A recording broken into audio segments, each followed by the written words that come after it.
செவிவழி கதை கேட்க வந்திருக்கும் அன்பு நேயர்களுக்கு இனிய வணக்கங்கள். எழில் அன்பு ஆடியோ நாவல்ஸ் சேனலுக்கு உங்களை அன்புடன் வரவேற்கும் நான் உங்கள் RJ பிரீத்தி. கதை கேட்போம், காதுகளுக்கு இனிமை சேர்ப்போம். இந்த ஆடியோ நாவல் உங்களுக்கு பிடிச்சிருந்தா லைக் பண்ணுங்க. உங்க கருத்துக்களை கீழே கமெண்ட்ஸ்ல சொல்லுங்க. உங்க நண்பர்களுக்கும் ஷேர் பண்ணுங்க. நம்ம சேனலில் தொடர்ந்து கதைகளை கேட்டு மகிழ சப்ஸ்கிரைப் பண்ணுங்க. கூடவே பெல் பட்டனையும் தட்டிவிடுங்க. இப்ப கதை கேட்கலாம் வாங்க. எழுத்தாளர் எழில் அன்பின் உயிரூற்றாய் வந்தாய். அத்தியாயம் 8. மதியம் 3 மணி. மதிய உணவை முடித்துவிட்டு சோஃபாவில் அமர்ந்து சரளாவுடன் பேசிக் கொண்டிருந்தார் கவிதா. அப்போது அங்கே வந்த யதுநந்தினி, என்ன 2 அத்தைங்களும் அரட்டையா என்று கேட்டுக்கொண்டே வந்தாள். வா யது, உட்காரு. எக்ஸாம் எழுத போனியே, என்ன ஆச்சு? எழுதிட்டு வந்துட்டியா என்று கேட்டார் கவிதா. முடிஞ்சதத்த, இன்னைக்கு தான் ஃபைனல் எக்ஸாம், ஒரு வழியா படிச்சு முடிச்சிட்டேன் என்றவள் நிம்மதி பெருமூச்சுடன் சோஃபாவில் அவர்கள் எதிரே அமர்ந்தாள். சாப்பிட்டியாடா, இல்லை இங்க சாப்பிட்றியா? கவிதா கேட்க, காலேஜ் முடிஞ்சு வந்ததுமே சாப்பிட்டேன் அத்த. இன்னைக்கு அம்மா மட்டன் எடுத்திருந்தாங்க, ஒரு வெட்டு வெட்டிட்டேன் என்று நாக்கை சப்பு கொட்டினாள். அது சரி, அடுத்து என்ன பண்ணலான் இருக்க என்று சரளா கேட்க, வேலைக்கு போறதுதான் என் ஆசை என்றாள்.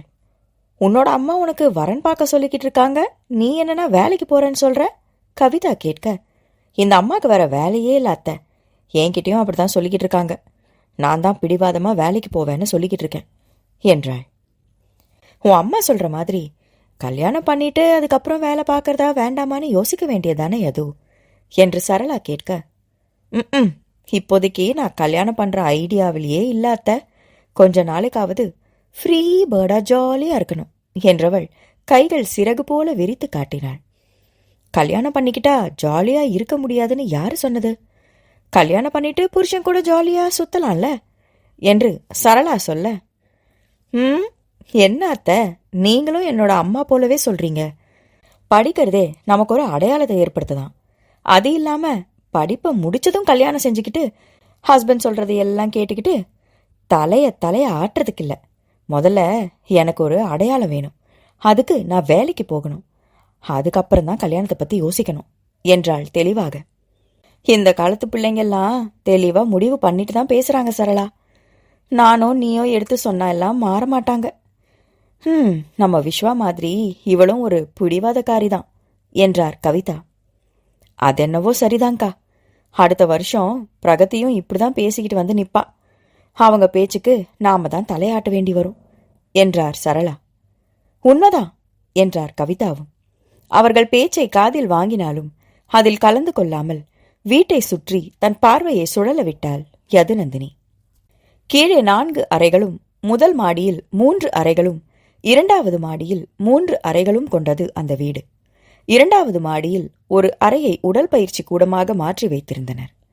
கலையரசன் சரளா கீழே இருந்த ஒரு அறையில் இருக்க, கவிதா இன்னொரு அறையில் இருந்தார்.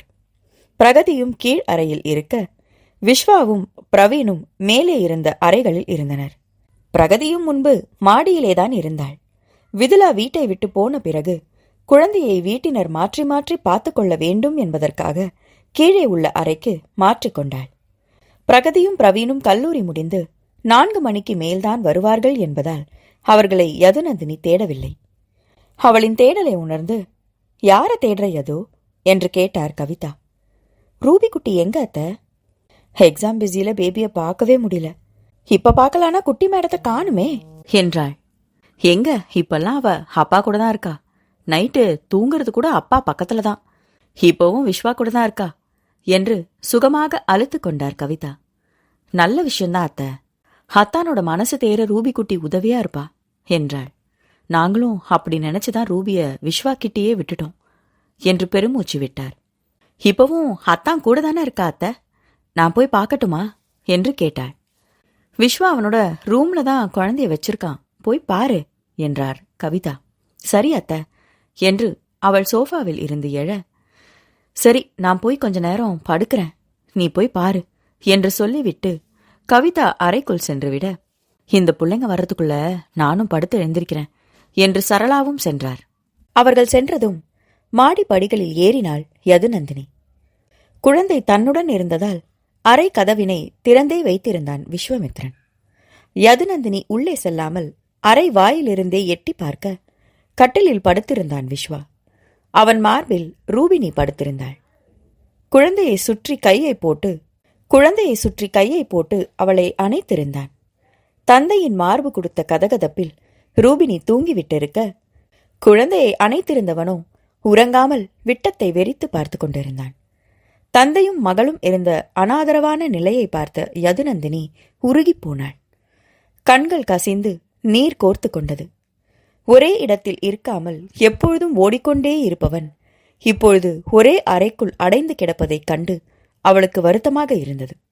அதிலும் குழந்தை தாயின் அரவணைப்பை முழுதாக உணரும் முன்னே தாயை இழந்து இப்பொழுது தந்தையை மட்டும் பற்றி கொண்டு தன் குட்டி வாயை திறந்து எந்த சலனமும் இல்லாமல் தூங்கிக் கொண்டிருப்பதை பார்க்க மனதை பிசைந்தது. அவள் அப்படியே இருவரையும் பார்த்து கொண்டு நிற்க, திடீரென ஏதோ உணர்ந்தவன் போல வாயில் பக்கம் பார்வையை திருப்பினான் விஸ்வா. யதுநந்தினியை பார்த்தவன் கண்களிலும் கேள்வியை கொண்டு வந்து, என்ன நந்தினி என்று கேட்டான். அவன் நந்தினி என்றதும் அவன் மட்டும் தன்னை அப்படி அழைக்கும் காரணம் அவளுக்கு ஞாபகம் வந்தது.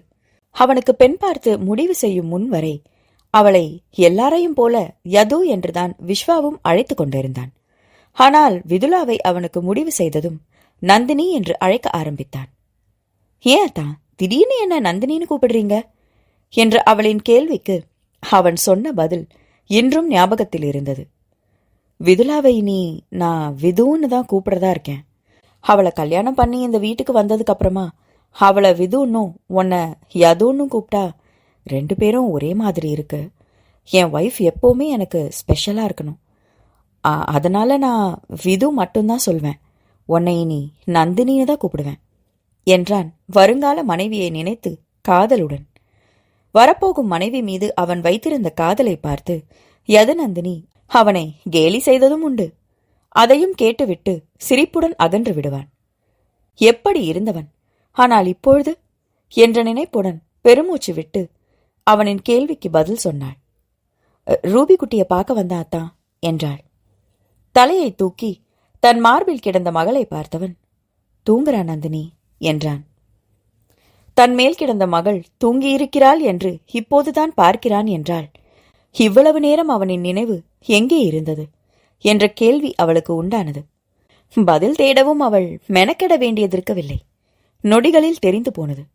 அவன் மனைவியை தவிர அவனின் நினைவில் வேறு என்ன இருக்க முடியும் என்று நினைத்தவளுக்கு மீண்டும் கண்கள் கலங்க அதை கட்டுப்படுத்தி கொண்டே, ஆமா தான் நல்லா அசந்து தூங்கிட்டா, நான் அவ எழுந்ததும் வரேன் என்று குரல் கமர சொல்லிவிட்டு அதன் பிறகு அங்கே நிற்காமல் கீழே இறங்கி சென்று விட்டாள். அன்று இரவு தந்தை கம்பெனியிலிருந்து வந்த பிறகு அவரிடம் பேச காத்திருந்தாள் யதுநந்தினி. கற்பகம் தந்தைக்கும் மகளுக்கும் உணவை எடுத்து வைக்க தந்தையின் எதிரே வந்து அமர்ந்தாள். சோமசுந்தரம் மகளின் அன்றைய பரீட்சையை பற்றி விசாரிக்க அதற்கு பதில் சொன்னாள். நல்லா செஞ்சிருக்கேன்பா, எப்படியும் 2 கோல்ட் மெடல் வரும்னு எதிர்பார்க்கிறேன் என்று சொன்ன மகளை பெருமையுடன் பார்த்தார் சோமசுந்தரம். வெரி குட் யதுமா, இந்த சோமசுந்தரம் மகனா சும்மாவா என்றார். அவளும் தந்தையின் பெருமையை புன்னகையுடன் ஏற்றுக்கொண்டாள். நீங்க தான்ப்பா இப்படி பெருமைப்பட்டுக்கிறீங்க, ஆனா அம்மா இருக்காங்கல்ல, ஐயோ கோல்டு மெடல் எத்தனை பவுன் தேரோன்னு கேலி பண்றாங்கப்பா என்று அன்னையை முறைத்துக்கொண்டே தந்தையிடம் மாட்டிவிட்டாள். அவளுக்கு என்னம்மா படிப்பு பத்தி தெரியும்? உங்க அம்மா ஸ்கூல் படிப்பு முடிச்சதே பெரிய விஷயம். படிப்பு மண்டையில ஏறலன்னு காலேஜ் எல்லாம் போக மாட்டேன்னு வீட்லயே வெட்டியா பொழுது போக்கிக்கிட்டு இருந்தா. இழிச்ச வாயை நான் மாட்டவும் என் தலையில கட்டி வச்சிட்டாங்க என்று மனைவியை மட்டம் தட்டினார் சோமசுந்தரம். ஆமா, இவர் மட்டும் பெரிய கலெக்டருக்கு படிச்சாரு, என்ன மட்டம் சொல்ல வந்துட்டாரு. என்ன கல்யாணம் பண்ணதுனால தானே இப்ப நீங்க பெருமையா கால் மேல கால் போட்டுட்டு உட்காந்து சாப்பிட்டுட்டு இருக்கீங்க, அது ஞாபகத்துல இருக்கட்டும் என்று நொடிந்து கொண்டார் கற்பகம். போடி இவளே, பெரிய ராஜ பரம்பரை இவளை கட்டிக்கிட்டு நான் கோடீஸ்வரன் ஆயிட்டேன் என்று முறைப்புடன் சொன்னார். அடடா போதும் போதும் நிறுத்துங்க, நான் ஏதோ விளையாட்டுக்கு சொன்னா நீங்க நிஜமாவே சண்டை போட்டுட்டு இருக்கீங்க, என்னப்பா இது என்று நடுவில் புகுந்து இருவரின் பேச்சையும் நிறுத்தினாள் யதுநந்தினி. சண்டையா? நானா? இல்லையே யதுமா, உங்க அம்மா கிட்டெல்லாம் சண்டை போட முடியுமா? அவ யாரு? என்று சோமசுந்தரம் மனைவியை பார்த்து சீண்டலாக சொல்ல, உங்க பொண்டாட்டி வேற யாரு என்று கற்பகம் கணவனை முறைத்து கொண்டே சொன்னார். நல்லா சத்தமா சொல்லு, இல்லனா நீதான் இந்த வீட்டுல புருஷன்னு என் பொண்ணு நினைச்சிட போறா. எப்ப பாரு என்ன முறைச்சுக்கிட்டே தெரியுறா என்று மனைவியை குறை சொன்ன சோமசுந்தரம் கண்களிலும் முறைப்புதான் இருந்தது. ஆட, திரும்ப ஆரம்பிச்சிட்டீங்களா? என்னப்பா இது? விடுங்கப்பா, அம்மா ஒன்னும் உங்களை முறைக்கல, பாசமா பாக்குறாங்க என்று தானும் அன்னையை பார்த்து கேலியுடன் சொல்லி சிரித்தாள். என்ன பார்த்தா உனக்கும் நக்கலா இருக்குல்ல? நானும் பார்க்கதானே போறேன். உனக்கு வரப்போற புருஷனை நீ பாசமா பார்க்க போறியா இல்லையான்னு என்றார் கற்பகம். புருஷனா? அதையெல்லாம் பார்க்க இன்னும் 4-5 வருஷம் இருக்கு என்று அலறினாள் மகள்.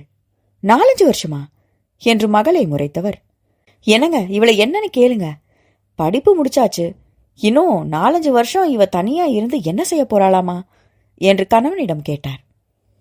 என்ன செய்யறதுன்னு என் பொண்ணு ஏற்கனவே முடிவு செஞ்சிருப்பாளே என்று மனைவியிடம் சொன்னவர், சொல்லிடாமா, நீ என்ன முடிவு பண்ணி வச்சிருக்க என்று மகளிடம் கேட்டார். எனக்கு வேலைக்கு போகணும்பா, அதுல நல்ல பேர் வாங்கி எனக்குன்னு ஒரு அடையாளத்தை உருவாக்கணும், அதுக்கப்புறம்தான் கல்யாணம்லாம் என்றாள் தெளிவாக. பாத்தீங்களா இவள, வேலைக்கு போனா மட்டும் போதாதாமா, அதுல நல்ல பேர் வாங்கி அடையாளமும் வேணுமாமா. அதெல்லாம் வாங்க எத்தனை வருஷம் ஆகுமோ? அது வரைக்கும் கல்யாணம் பண்ணாம சுத்தலான்னு நினைக்கிறாளா? இதெல்லாம் சரி வராது, நீங்க உடனே ஒரு மாப்பிள்ளை பார்க்க ஆரம்பிங்க என்றார் கற்பகம். அம்மா என்று யதுநந்தினி கத்த, பொறு யதுமா, அம்மா கிட்ட நான் பேசிக்கிறேன் என்ற சோமசுந்தரம், நீ சொல்றதுதான் சரி வராது கற்பகம், நம்ம பொண்ணு நல்லா படிச்சிருக்கா, அதுக்கு தகுந்த மாதிரி அவளுக்குன்னு ஒரு அடையாளம் தேடணும்னு நினைக்கிறதுல என்ன தப்பு? அவ விருப்பம் போல கொஞ்ச நாள் வேலை பார்க்கட்டும், அதுக்கப்புறம் கல்யாணத்தை பத்தி பாப்போம் என்றார். அப்பான்னா அப்பாதான். அன்னையை பார்த்து வக்கனை காட்டிக்கொண்டே தந்தையை மகள் கொஞ்ச, என்னங்க இது, நீங்களும் புரியாம பேசிக்கிட்டு இருக்கீங்க, இப்ப மாப்பிள்ளை பார்க்க ஆரம்பிச்சாதான் 1 வருஷத்துலயாவது நல்ல இடமா கிடைக்கும் என்று அப்போதும் கற்பகம் தன் முடிவில் உறுதியாக இருக்க, நீதான் புரியாம பேசிக்கிட்டு இருக்க, நம்ம தகுதிக்கு தகுந்த மாதிரி மாப்பிள்ளை வேணும்னா நாம கொஞ்சம் பொறுமையாதான் இருக்கணும், அவசரப்பட்டா சரி வராது, இனி நீ இதுல தலையிடாத, என் பொண்ணுக்கு எப்படிப்பட்ட மாப்பிள்ளை எப்ப பார்க்கணும் அதெல்லாம் நான் பாத்துக்கிறேன் என்று மனைவி மறுக்க முடியாத குரலில் கண்டிப்புடன் சொல்லி அந்த பேச்சுக்கு முற்றுப்புள்ளி வைத்தார் சோமசுந்தரம். இதுக்குதான் அப்பா வேணுங்கிறது என்று யதுநந்தினி தந்தையை கொண்டாட, எப்படியோ போங்க என்று சலித்து கொண்டார் கற்பகம். அவரை கண்டு கொள்ளாத மகள் மீண்டும் தந்தையின் புறம் திரும்பி, அப்பா அப்படியே நீங்க இன்னொரு விஷயமும் பண்ணணும்பா என்றாள் இறைஞ்சுதலாக. உனக்கு என்ன வேணுமோ பளிச்சுன்னு கேளுமா, எதுக்கு கெஞ்சிக்கிட்டு இருக்க என்று தந்தை சொல்ல, அத்தான் விஷயத்துல நீங்க ஏதாவது செய்யணும்பா, விதுலா அக்கா இறந்ததுல இருந்து அவரு ரூம்குள்ளேயே அடைஞ்சு கிடக்கிறாரு, முகத்துல ஜீவனே இல்லப்பா, அவர் நினைப்பெல்லாம் சதா எந்த நேரமும் வேற எங்கேயோ இருக்கு, ரூபி குட்டி அவ கையில தான் இருக்கா, ஆனா அவ என்ன செய்யறான்றது கூட அவருக்கு தெரியல, அப்படி இருக்காரு, அத்தானை இப்படி பார்க்க கஷ்டமா இருக்குப்பா, நீங்க தான் ஏதாவது செஞ்சு அத்தானை மாத்தணும் என்றாள் கவலையுடன். என்னம்மா செய்ய சொல்ற? அவன் என்கிட்டயும் சரியா பேசுறதில்ல, கலைக்கிட்டையும் அப்படிதான், அவன் மனைவிய வீட்டை விட்டு போனதை பத்தி பேசினதுலயும் அவ உடம்ப இங்க கொண்டு வரக்கூடாதுன்னு சொன்னதும் நேத்துல இருந்து கலை மேல அவன் இன்னும் கோவமா இருக்கான், அதே கோவம் அவனுக்கு என் மேலேயும் இருக்கு போல, பட்டும் படாம தான் என்கிட்டயும் பேசுறான், அவனே தன்னை தேத்திக்கிட்டு மாறினாதான் உண்டு என்று பெருமூச்சு விட்டார் சோமசுந்தரம். இப்படி சொன்னா எப்படிப்பா, அத்தானுக்கு நாம தானே எல்லாம், அவர் தேர நாம தானே உதவி பண்ணணும் என்றாள் மகள். என்ன உதவி செய்ய முடியும்னு நீ நினைக்கிற என்று மகளிடமே கேட்டார். அத்தானை திரும்ப நீங்க கம்பெனிக்கு வர வைங்கப்பா, கம்பெனிக்கு வந்து 4 பேரை பார்த்து பேச ஆரம்பிச்சா அவருக்கு மனசுக்கு ஒரு மாறுதலா இருக்கும், அவரும் துக்கத்திலேயே இருக்காம அதுல இருந்து வெளியில வருவாரு என்றதும் யோசனையுடன் தாடையை தடவினார் சோமசுந்தரம். இவ சொல்றதும் சரிதானங்க, விஸ்வா இப்படி முடங்கி போய் இருக்கிறத பார்க்க முடியலங்க, நீங்க அவன்கிட்ட பேசுங்களேன், நீங்க சொன்னா கண்டிப்பா கேட்பான் என்று கற்பகமும் சொன்னார். சரி, நான் பேசி பார்க்கறேன், அவன் கம்பெனிக்கு வந்தாதான் நல்லது, இப்பவே போய் பேசலாம் என்று கையை கழுவி விட்டு எழுந்தார் சோமசுந்தரம். நானும் உங்க கூட வரேன்பா என்று நந்தினியும் வேகமாக கையை கழுவி விட்டு தந்தையின் பின் ஓடினாள். தந்தையும் மகளும் சென்றபோது அனைவரும் உணவருந்திக் கொண்டிருந்தனர். இவர்களை கண்டதும் வரவேற்று உணவு உண்ண அழைக்க உண்டு விட்டதாக சொல்லிவிட்டு தாங்கள் வந்த காரணத்தை தெரிவித்தனர். நல்லதுங்கண்ணா, நானும் அவன்கிட்ட அதை பத்தி பேச முயற்சி பண்ணேன். ஆனா எங்க எதையும் காதலியே வாங்காம மோட்டு வளையத்தையே வெறிச்சுக்கிட்டு இருக்கான் என்று கவலையுடன் சொன்னார் கவிதா.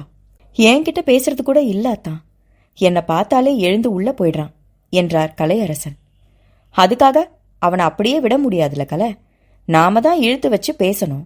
இப்ப விஸ்வா எங்க இருக்கான் என்று சோமசுந்தரம் கேட்க, அவன் ரூம்ல தான் இருக்கான் என்றார் கவிதா.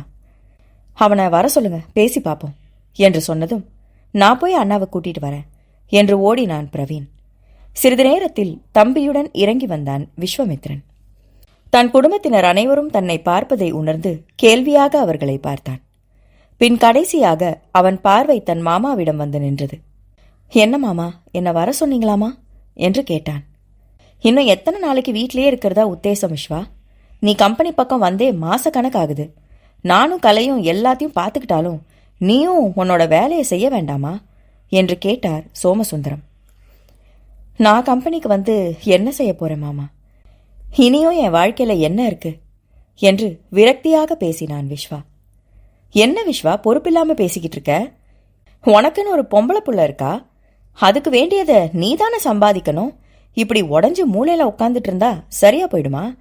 ஏதாவது சாக்கு போக்கு சொல்லாம நாளையிலிருந்து கம்பெனிக்கு வர வழிய பாரு என்று அதட்டலாக சொன்னார் சோமசுந்தரம்.